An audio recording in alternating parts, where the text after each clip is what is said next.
धरती माता की कहानी। धरती माता एक ब्राह्मणी थी।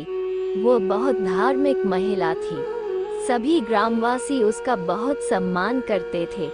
कोई भी उसकी शरण में आता वह सबकी मदद किया करती थी। मन ही मन भगवान का स्मरण किया करती थी। भगवान की सेवा, पूजा व जरूरतमंदों की सेवा ही उसका परम धर्म था। एक दिन ब्राह्मणी मरकर भगवान के घर गई। वहां जाकर बोली, मुझे बैकुंठ का रास्ता बता दो। स्वर्ग से एक दूत आया और बोला, ब्राह्मणी आपको क्या चाहिए? वो बोली, मुझे बैकुंठ का रास्ता बता दो। आगे आगे दूत और पीछे ब्राह्मणी मंदिर तक गए। ब्राह्मणी बहुत धार्मिक महिला थी। उसने बहुत दान पुण्य कर रखा था। उसे विश्वास था कि उसके लिए बैकुंठ का रास्ता अवश्य खुल जाएगा। ब्राह्मणी ने वहां जाकर देखा, वहां बड़ा सा मंदिर, सोने का सिंहासन, हीरे मोती से जडित छतरी थी। चित्रगुप्त जी न्याय सभा में बैठे साक्षात इंद्र के समान शोभा पा रहे थे और न्याय नीति से अपना राज्य संभाल रहे थे। यमराज जी सबको कर्मानुसार दंड दे रहे थे।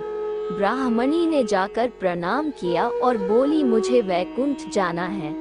चित्रगुप्त ने लेखा सुनाया और कहा कि ब्राह्मणी, तुमने सब धर्म किए परंतु धरती माता की कहानी नहीं सुनी, इसलिए तुम्हारे सिर पर धरती माता का कर्ज है।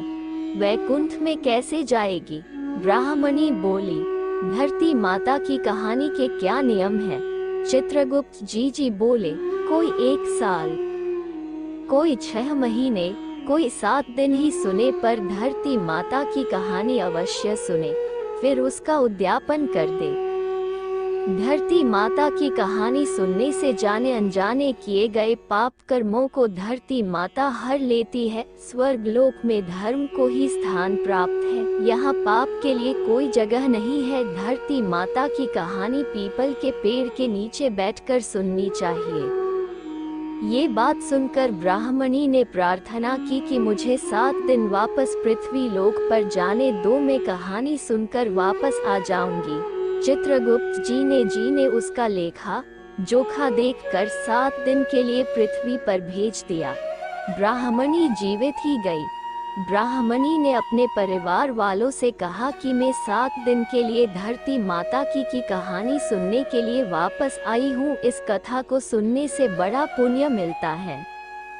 उसने पीपल के पेड़ के नीचे बैठकर परिवार के साथ 7 दिन तक धरती माता की कथा सुनी।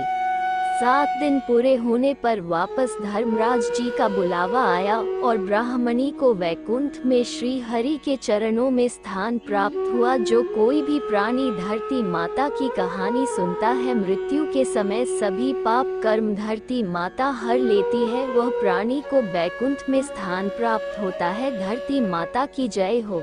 धरती माता की सदा ही जय हो। जय बोलो धरती माता की जय।